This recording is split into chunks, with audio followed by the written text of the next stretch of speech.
Hey everyone, Zia here and welcome back to the channel. I have some absolutely insane and important updates for you today, okay? Let's jump right into it. Okay, crew, Bareilly just exploded in a wave of unexpected violence. Look at these frames. Shattered peace, police everywhere, lingering chaos. What could possibly ignite such an intense reaction across Uttar Pradesh? And here's where the puzzle truly begins, crew. The initial spark, it was over "I love Mohammed" posters. Look closely at this evidence. A first information report, or FIR, was filed by Kanpur police concerning a display board. And as this text overlay shows, it clearly states FIR, FILED, "I love Mohammed" board. This official action, this simple piece of paper, became a lightning rod for unrest. But here's the wild part. This wasn't just some spontaneous eruption. A prominent leader, Maulana Taqir Raza Khan, called for a massive procession. He rallied over 1,000 people, aiming to submit a memorandum to the Prime Minister. As the text overlay reveals, it was a direct MAULANACE call, PM memorandum. This was a calculated move, a public demand for answers that spiraled out of control. And the fallout was swift and severe. We have the receipts, crew. Over 1,000 people gathered, stone pelting began, vehicles were vandalized, and multiple police personnel were injured. That's when Chief Minister Yogi Adityanath stepped in, issuing a direct order. CM Yogi, no one spared, as you see right here. He demanded miscreants be identified through video footage and social media, making it clear there would be strict action. Now the real story. This "I love Mohammed" row didn't stop in Bareilly. It ignited similar protests in states across India. While religious leaders appealed for calm, others like AIMIM chief Asaduddin Owaisi questioned the very reaction, asking, what is anti-national about love? With festivals approaching and security heightened, is this the new normal for public discourse, or a warning of something bigger? And now for something on a lighter note. Okay, so fam, get ready for an insane discovery. BMW just dropped a bombshell, telling over 300,000 owners to park their luxury vehicles outdoors. Why? Because your dream ride might just ignite. You heard that right, Zo fam. We have the receipts and the proof is right here. Look at this on-screen warning. BMW recall alert. 331,000 vehicles AT risk. The problem? A faulty starter motor, affecting models from 2015 to 2021. And listen to this, owners are being instructed to literally park their cars away from buildings. A starter motor defect. Water leaks in, corrosion starts, and then a short circuit. But here's the wild part. BMW explicitly stated that affected customers should park their vehicles outdoors. Look at this chilling text on screen. Fire risk. Park outdoors immediately. This isn't just a minor glitch, Zo fam. This is a serious safety warning. This isn't BMW's first rodeo with major recalls either. They've had 1.5 million cars recalled before for braking issues. Now, the National Highway Traffic Safety Administration has issued its own park outside consumer alert for nearly 200,000 U.S. vehicles. Look at the authority behind that screen text. NHTSA warning, phased recall in effect. Parts availability means this will be a phased repair.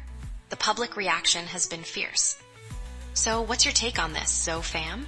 If your luxury vehicle is suddenly a fire hazard, forcing you to park it outside, how would you feel? Is this a rare misstep for BMW or a sign of deeper issues? Drop your theories in the comments below. Let's turn our attention across the globe for this next update. 60,000 crores. India just dropped a massive bomb of development, and it is powered by a secret weapon you will not believe. Is this the future we have been waiting for, or something more? Okay, look at this. India is pushing boundaries with indigenous 4G technology. We are talking nearly a lakh new mobile towers, mostly from BSNL. And the overlay says it all, India's 4G tech breakthrough, top 5 nation, showing us how we are breaking into the top 5 globally. And the proof is right here. This is not just about connectivity, it is about making India a global telecom manufacturing hub. From super specialty hospitals to expanding IITs, the scale is insane. Check the screen, 60,000 crores. Multiple SECTORS transformed, it is a game changer. Get this? It's absolutely mind-blowing. But hold on, because it gets crazier. This is not just about big projects. It is about direct impact. Look at the overlay, Women's Empowerment. 1 crore benefited, showing vital support reaching over 1 crore women annually, plus new housing. This is not just infrastructure, it is an entire social revolution. With PM Modi's 6th visit to Odisha in 15 months and his first to Jharsuguda in 7 years, it is clear this is just the beginning. But here is the wild part. What do you think these massive indigenous leaps mean for India's place on the world stage? And just when you thought the day couldn't get any stranger. Okay, Zo News fam, get ready for a deep dive into something absolutely wild. The numbers are in, and India's share in US H-1B visas just hit a decade's low. What's really going on behind this massive drop, and how will a new $100,000 fee shake up the game? When you look at the raw data, it's stark. In 2024, Indians received just 68.6% of H-1B visas, their lowest share in 10 years. And it's not just H-1B, L-1 visas are at a 5-year low too. As you can see by this shocking text on screen, the numbers tell a story of significant decline. Now, if that wasn't enough, President Trump accused Indians of abusing the system, and get this, he announced a one-time $100,000 fee on new H-1B visas. That's a nearly 100-fold jump. But here's the wild part. Indian firms like TCS and Infosys have already been reducing their H-1B dependents for years, as this crucial memo reveals. The industry body NASSCOM confirms that H-1B workers for top Indian companies are less than 1% of their entire employee base, anticipating only a marginal impact. Yet, investors aren't buying it. We're seeing it on screen here. These companies shed 8% of their market cap in a week. And the experts are completely split. Analysts like Morgan Stanley say minimal impact, but others warn of a massive challenge to relocate workers. So, Zo News fam, is this a smart strategic shift by Indian firms, or is the US creating an impossible hurdle for international talent? Is this the future of global employment, or a temporary blip? We've seen the numbers, we've seen the fees, but what would you do if you were these companies or the employees?